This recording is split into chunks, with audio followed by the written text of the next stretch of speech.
बिस्मिल्लाहिर्रहमानिर्रहीम। Chapter number 1 FSc biology introduction to biology. इसके अंदर पहले हम चैप्टर नंबर 1 के जो मेन पॉइंट्स हैं उसको डिस्कस करेंगे for the test of PPSC preparation. तो ये सारे मेन पॉइंट्स आपने बहुत तवज्जो से सुनने। और सबसे पहले biology life and it's characteristics देख लेते हैं कि बायोलॉजी क्या है, लाइफ क्या है और इसकी करेक्टर्स क्या हैं। बायोलॉजी एक्चुअली स्टडी है लिविंग थिंग्स की। बायोलॉजिस्ट डिफाइन करते हैं लाइफ को set of characteristic which distinguish living from non living.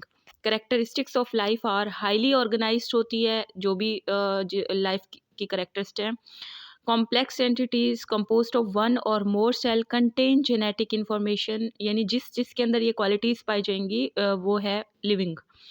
Can acquire and use energy, can carry out and control numerous chemical reaction, can grow in size, maintain a fairly constant internal environment. Molecular biology, this is the branch we deal with the structure and cell and organelle at molecular level. Environmental biology is the study of organisms in relation to environment. Microbiology, study of microorganisms like bacteria, viruses and protozoa. Freshwater deal with organisms living in freshwater. Marine is the study of life in seas and oceans. Parasitology is the study of parasites. Human biology deal with the study of human social man. Social biology deal with the study of social behavior and communal life of human beings. याद रखिएगा कि human biology में हमने just man की study करनी है, social में उसका जो बिहेवियर है सोशल और कम्यूनल लाइफ के अंदर ह्यूमन बीइंग का, उसको हम डिस्कस करेंगे। Biotechnology I deal with the use of living organism system and processes in manufacturing and service industry. तो ये इंपॉर्टेंट ब्रांचेस थी बायोलॉजी की। उसके बाद बायो एलिमेंट्स आ जाते हैं। बायो एलिमेंट्स क्या होते हैं? The elements which are used in formation of various chemical from which living organisms are made are called bio element. वो एलिमेंट जिससे जो है लिविंग ऑर्गेनिजम्स की कंपोजिशन होती है, जिससे बनाए जाते हैं, उसे हम बायो एलिमेंट कहते हैं। 92 नेचुरली ऑकरिंग केमिकल कंपाउंड हैं और उनमें से सिर्फ 16 जो है वो बायो एलिमेंट है। उन 16 में से भी 6 जो है, जो 6 हैं वो बायो एलिमेंट अकाउंट करते हैं 99% of the total human body. कौन कौन से हैं? Oxygen 65%, carbon 18%, hydrogen 10%, nitrogen 3%, calcium 2% and phosphorus 1%।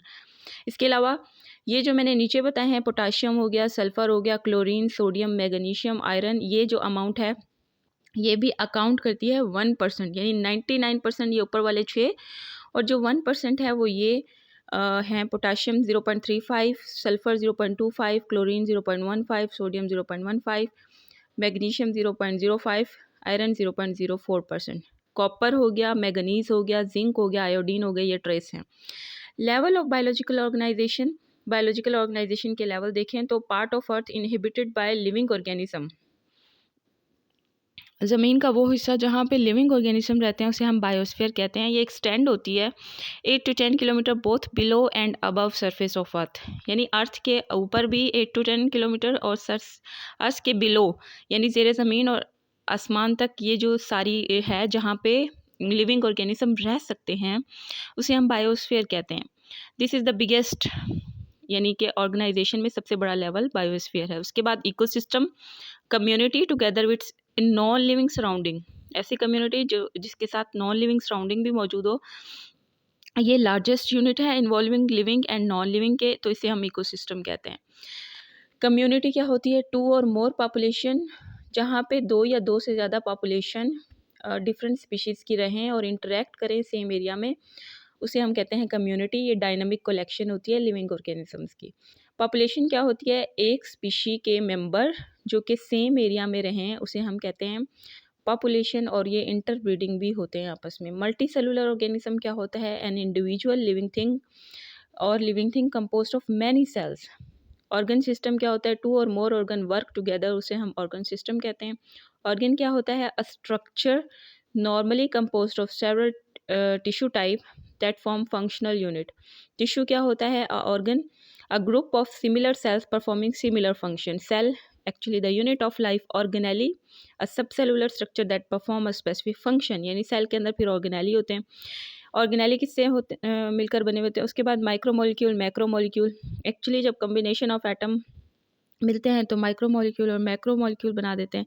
Atom क्या होता है? Smallest particle of element. और सब एटॉमिक पार्टिकल ऐसे पार्टिकल जो एटम को बनाते हैं उसे हम सब एटॉमिक पार्टिकल्स कहते हैं। तो ये थे लेवल्स ऑफ बायोलॉजिकल ऑर्गेनाइजेशन। उसके बाद माइक्रो मॉलिक्यूल क्या होता है? Molecule with low molecular weight are called micro molecules, जैसे कि carbon dioxide and water.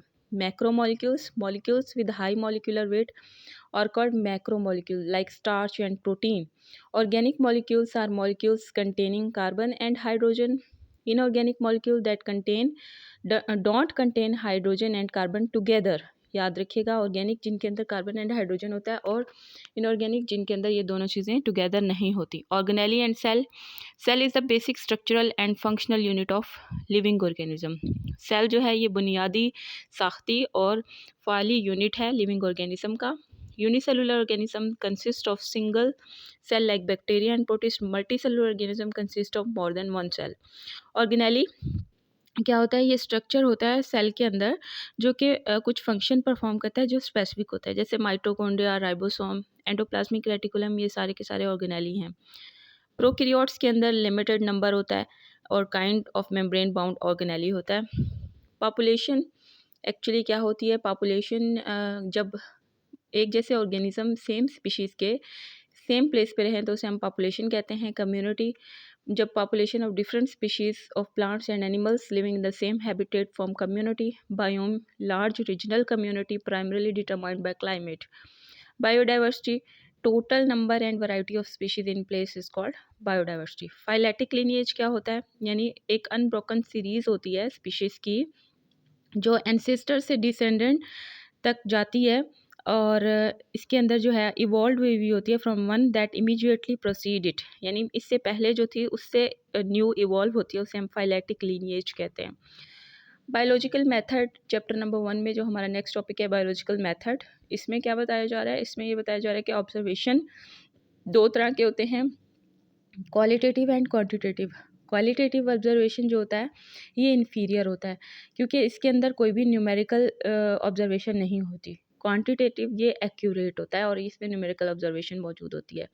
Data क्या होता है? ऑर्गेनाइज्ड फॉर्म ऑफ ऑब्जर्वेशन, उसे हम कहते हैं डेटा।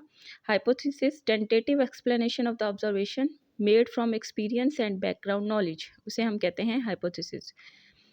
फॉर्मुलेशन ऑफ हाइपोथेसिस, दो तरह के हाइपोथेसिस हैं, deductive reasoning, inductive reasoning. Deductive reasoning वो होती है जो मूव करती है general to specific. Inductive reasoning specific to general. याद रखना है आपने, एक्सपेरिमेंट क्या होता है? हाइपोथेसिस की वैलिडिटी को टेस्ट करने के लिए जो परफॉर्म किया जाता है उसे हम हाइपोथेसिस एक्सपेरिमेंट कहते हैं। और थ्योरी क्या होती है? Series of hypothesis supported by the result of many test. Good theory जो होती है एंड प्रोडक्टिव थ्योरी, दो तरह की थ्योरीज मौजूद हैं।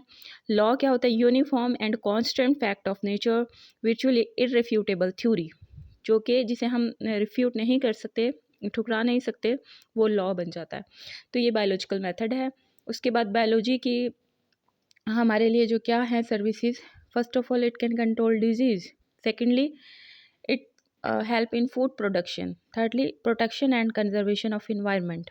तो डिजीज़ कंट्रोल में ये कैसे कर रहा है? ये प्रिवेंटिव मेजर्स देता है, वैक्सीनेशन एंड इम्यूनाइजेशन डिजीज़ की इसके थ्रू होती है। Curative measures like integrated disease management, antibiotics, radiotherapy, chemotherapy, gene therapy, ये सारा कुछ हमें बायोलॉजी से मिला है। इसके अलावा फूड प्रोडक्शन यानी pest control, better varieties, preservation and pasteurization. Pest control में integrated disease management, chemical method, biological method, crop rotation. Better varieties में आप ट्रांसजेनिक प्लांट्स की बात कर सकते हैं, क्लोनिंग की बात कर सकते हैं, hydroponic culture technique, selective breeding, ये सारी बेटर वैराइटीज़ के लिए बायोलॉजी से हम ऑब्टेन करते हैं। अच्छा, उसके बाद आ जाता है नीचे protection and conservation of environment. Environment दो तरह का होता है, non living environment and living environment. Non living environment जहाँ से आप पोल्यूशन को कंट्रोल करते हैं, यहाँ पे आप बायो रेमिडिएशन भी कर सकते हैं। लिविंग इन्वायरमेंट में आप प्रोटेक्शन ऑफ इंडेंजर्ड स्पीशीज़, यानी ये हमें प्रोटेक्शन भी प्रोवाइड करती है जो नियर टू एक्सटिंक्ट होती हैं उन स्पीशीज़ की। अच्छा, उसके बाद हमारे पास ट्रांसजेनिक प्लांट्स की बात आई है। ट्रांसजेनिक प्लांट्स वो प्लांट्स होते हैं जिनके अंदर डीएनए फॉरेन होता है, यानी बाहर से लगाया गया होता है इनके सेल्स के अंदर, and thus are more resistant to disease and have desirable characters. तो इसके अंदर जो करेक्टर्स हमें चाहिए होते हैं वो इसमें मौजूद होते हैं। हाइड्रोपोनिक कल्चर टेक्निक वो टेक्निक होती है जिसमें हम टेस्ट करते हैं कि whether a certain nutrient is essential for survival of plant और नॉट। क्लोनिंग क्या होता है? Production of genetically identical copies of organisms cells by asexual reproduction is cloning. अच्छा, ये टेक्नोलॉजी है फॉर अचीविंग यूजेनिक गेम्स, और फर्स्ट ऑर्गेनिज्म जो being clone किया गया वो शीप थी, और ह्यूमन को भी क्लोनिंग के बारे में सोचा जा रहा है ताकि और ट्रांसप्लांट कर डोनर जो होते हैं यानी ट्रांसप्लांट के लिए जो डिफरेंट ऑर्गन की ट्रांसप्लांट होता है उसके लिए, लेकिन ये अभी तक इसके ऊपर कंट्रोवर्सी जारी है। प्रोटेक्शन में यह है कि chemical fungicide and insecticides can be used. Disadvantage of chemicals are toxicity, the method by which pest are destroyed by using some living organism. ऐसा तरीकाकार जिससे हम पेस्ट जो कि क्रॉप को डिस्ट्रॉय कर रहे होते हैं उसे हम डिस्ट्रॉय करते हैं लिविंग ऑर्गेनिज्म को इस्तेमाल करते हुए, इसे हम कहते हैं बायोलॉजिकल कंट्रोल। एडवर्ड जेनर ने सबसे पहले हमें टेक्निक दी थी वैक्सीनेशन की, एंड ये डिराइव्ड हुआ है, इसका नाम फ्रॉम वैका, लैटिन नेम है फॉर काउपॉक्स पस। तो याद रखिएगा, number of disease can be controlled by vaccination like measles, mumps, polio, tuberculosis, polio, hepatitis A and B. इसके अलावा स्मॉल पॉक्स ये है टोटली इरेडिकेट हो चुकी है from the world by use of vaccination. Drugs like antibiotics are used to kill bacteria. However, some of the bacteria may develop resistance against various antibiotics. Radiotherapy is used against cancer. Cancerous part जो होते हैं ये expose होते हैं short wave radiation में, जिसे हम radiotherapy कहते हैं। कीमोथेरापी में हम एंटी कैंसरस केमिकल्स देते हैं पेशेंट को ताकि उसकी जो है थेरापी की जा सके। इसमें इसका एक नुकसान ये होता है कि कैंसर सेल के साथ साथ नॉर्मल सेल्स भी डिस्ट्रॉय हो जाते हैं। तो ये सारी थी इंट्रोडक्शन टू बायोलॉजी। जो इंपॉर्टेंट पॉइंट्स थे मैंने आपको सारे यहाँ पे कवर करवा दिए हैं। इसको एक दफ़ा लाजमी चेक कर लीजिएगा। इसके बाद हम चैप्टर नंबर 2 उसको डिस्कस करेंगे।